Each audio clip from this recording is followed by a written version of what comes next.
We will post that clip up for John Kerry speaking on the questioned on the dangers of the Gitmo 5. Again, these decisions have consequences, and while he can be considered very smart in the sense of being able to speak authoritatively, and I mean, he graduated from Yale, right? I mean, sure, right? He's smart. That's the thing. Krugman's smart. Yeah, Paul Krugman. Yeah, those economists said the stimulus would work. It's smart. Did people who advocate for government health care, total government health care in the sense of the VA, they're smart. They do better than me on SATs. I'm sure they did. I'm sure they did better than I did. Absolutely. But they're dumber than a box of rocks when it comes to the actuality of their decisions. I mean, the fact is, they're failures.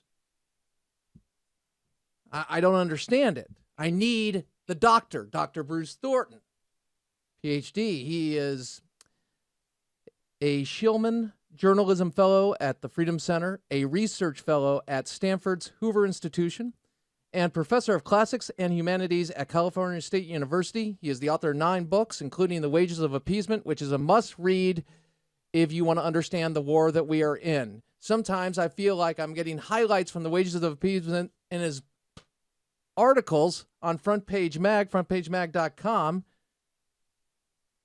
but they are merely referencing similar points and teaching me in a different way, and I'm so grateful because he's applying it to the actual news of the day. So imagine being able to do that. That's how brilliant the man is. He joins us now. Welcome back, Professor. How are you?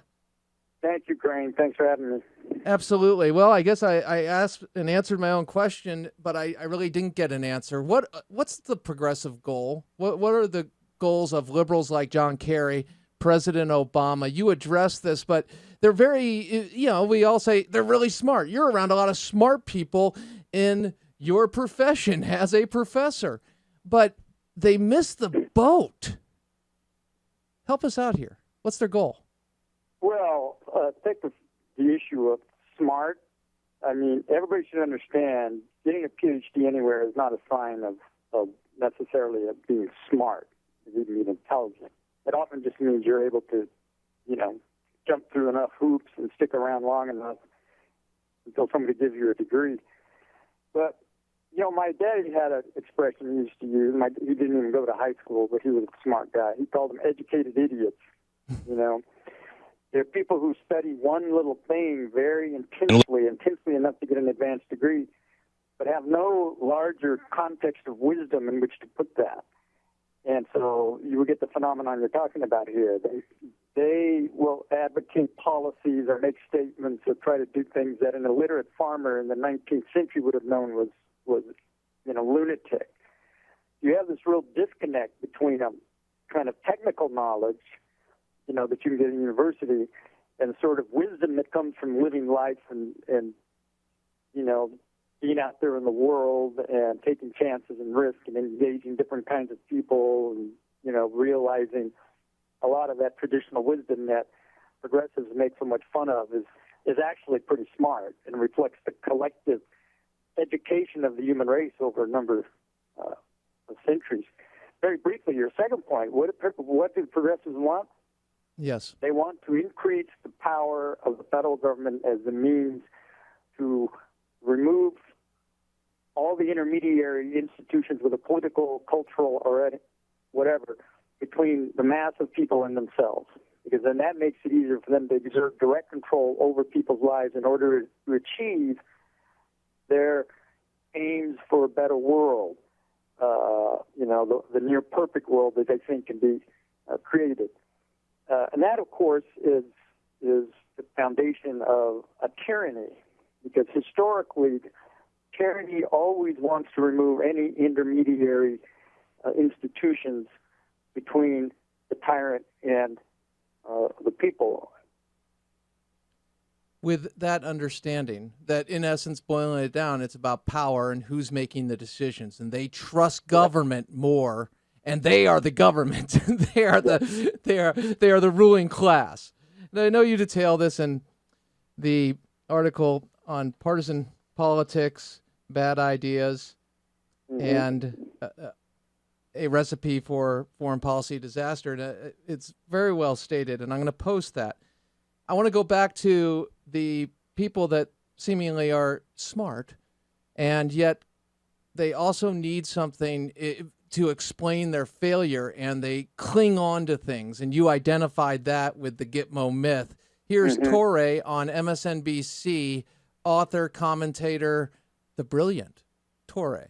Roll it. And look, this 4-year dialogue on getting him back began with, we need to talk to these people as a chance to maybe try to end this whole situation. We cannot kill our way out of this war on terror. We need to be able to talk to them. And as the AP notes today, this was about setting the stage for future peace in Afghanistan. As long as there is severe global poverty and chronically jobless young men around the world, a sliver of them will blame the United States for their problems and turn to terrorism. And unless we are talking to these folks, then we're not going to be able to actually end the conflict. And a war-weary nation should want to do anything we can to actually end the conflict and diminish terrorism as much as we can. Yeah.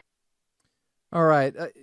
Obviously, there's enough data out there to say what he just said is absurd, and you detail some of it. But I want to go to the idea of myths that are perpetuated. You address this in your second paragraph of your article today. So please help us out understand these things, because anybody with literally it takes less than 2 minutes to come up with the information on the studies of Al-Qaeda, and three-quarters of the terrorists come from well-to-do families. They just MI5 released a document, or a classified document came out talking about terrorism in England and associations with it, and it was upper middle class. I mean, poverty cause. So you could take the first part on, but also please give us the idea of these myths that are necessary to continue to rationalize and advance progressivism as we know it, liberalism in the sense, not classical liberalism, obviously. Your thoughts on that, Professor? Well, I mean, your clip is just preposterous. It always reminds me of that great scene in Goldfinger when Bond is strapped to the table and he says, "Do you expect me to talk?" And Goldfinger says, "No, Mr. Bond, I expect you to die." This is what the Taliban and the jihadists want from us. They don't want to talk to us. They will tactically talk to us to achieve their aims, just as they got their 5 commanders back by talking to us and giving us this flaky guy. But it is a profoundly ignorance and misunderstanding of what the motives of the jihadists are and what their frame of reference is for what they do. I mean, treating our enemies as though they are wayward teenagers that we caught egging the neighbor's house or smoking pot and just need to be talked to is absurd. What if we just celebrated the D-Day invasion. Did our ancestors then, did our fathers and grandfathers think, oh, we can't kill our way out of this? We've got to sit down and talk to the Nazis. No, they understood that there was no talking to them. There was nothing other than to kill enough of them until they got it and they gave up. So that's juvenile is the kindest word I can say for it. In terms of the myth, when it comes to foreign policy, remember the progressives have one foundational myth for them, and that is Vietnam. In their view, it was an unjust war. It was a neo-imperialist war. It was created by, it was sold by ginning up some, what Jimmy Carter called inordinate fear of communism and falling dominoes, etc. Right? And then they brought that war to an end, that their protests and their journalism, etc., brought it to an end. So when they began to turn against the war in Iraq in 2003, which they did because Howard Dean's success in the primary was based on an anti-war program. And so Kerry, Edwards, Hillary, all of them jumped, and they all, suddenly the war that they had voted for was illegal. You began to see the whole Vietnam narrative come back. The WMDs was the Gulf of Tonkin resolution. Atrocities they kept trying to find, detainee abuse, prisons, etc. So Gitmo then was shoehorned into that paradigm, and Gitmo had to be a horrible place. Guantanamo Bay had to be a place that was full of abuse. It was a gulag, as some said. The New York Times compared it to the Soviet Union's system of prisons. As I point out in the article, it's a model facility. It's a model facility at every level in terms of its treatment of the detainees. And remember, the people being treated there are people who have murdered or are implicated and have assisted in terrorist violence against American citizens. They are prisoners of war who should have been tried, executed a long time ago. Then we wouldn't have a lot of this problem. So this myth, I think, is so important to progressive faith, like global warming, that Obama is going to do whatever he can while he's still in office to close down Gitmo, because he made that promise on the second day of office. He issued the executive order. He hasn't fulfilled it. The left isn't happy about that. He wants to give this to them, and how damaging that is to our foreign policy interests, to our own safety, et cetera, really doesn't enter into the calculation. Tell me about addressing, I mean, you tackle so much in this piece, but I address the poverty aspect of it, and that always gives them an idea to say, okay, well, it's got to be poverty. As you mentioned, that means we can help them in some way and we can do more, and that will increase our power or the power of general government, but not in the way where it's constitutionally outlined, certainly in the sense of national security. Mm-hmm. That said, you go to the ideology of Islamism and you cite the Al-Qaeda reader and the work of Ray Ibrahim, and talking about that ideology. Tell me something historically, just general question. Has the left historically not wanted to identify what Nazism truly was, what jihadism truly is? Is that something that they are unwilling to take? And if so, how does that factor into the fact that Christianity, if it's Christianity, he's a Christian nut bar, right-wing. I mean, it's a totally different response. So actual evil versus what they think is a threat in the sense of Christianity versus jihadism or Nazism or something along those lines. Why the different interpretations? Well, they're perfectly happy to talk to say Nazism was evil. I think it was better to say why do they still refuse to acknowledge fully the horrors communism inflicted? Yeah, communism. Pardon me. Go ahead. Yeah. I mean, if we blame all of World War II related deaths on Hitler, that's about 50 million people. The French have very meticulously documented the victims of communism, and it's anywhere from 80 to 110 million people. So why don't they confront and accept and say that this ideology was one of probably the greatest evil in the history of the planet? So,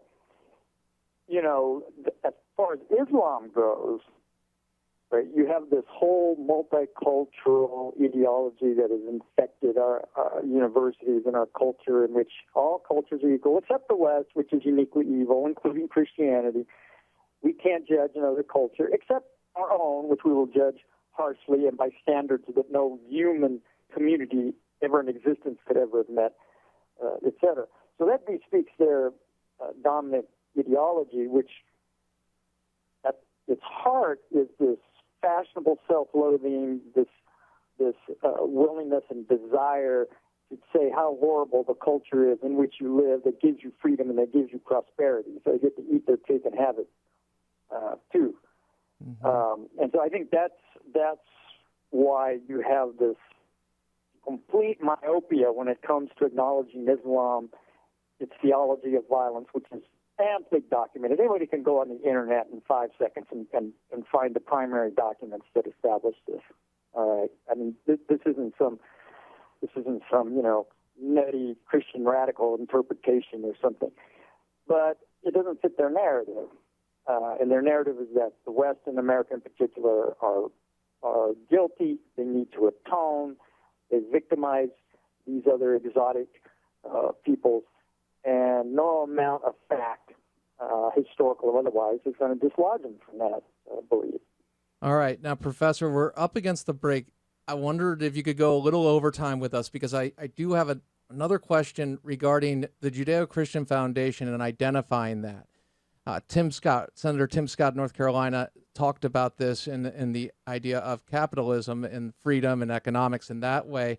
But you made a point a few months back during one of our conversations, which spoke to the idea that the reason we in these societies, if you talk about somebody who's been a humanitarian or has done something extraordinary, it's because they've had freedoms that they've been blessed with by countries, the West in essence, based on a Judeo-Christian foundation that allows for that kind of representation. It allows for the town hall test of Natan Sherinsky speaking of. So on the flip side, I wanted you to address that. And also it goes into the vein of what we were just speaking to, which is here they have jihadism, Islam, the doctrine. It's clear, it's black and white, there it is. And yet their willful blindness, and then they attack the foundation and attempt to misrepresent it of what our country is, a Judeo-Christian foundation. I wanted to get your thoughts on that. Would you join us, especially after that long question? Could you stick with us? Thank you. I appreciate it. We won't take too much more of your time. Great to be with you. That is Professor Bruce Thornton. He is a Hoover Institution Scholar, Research Fellow, and we will return with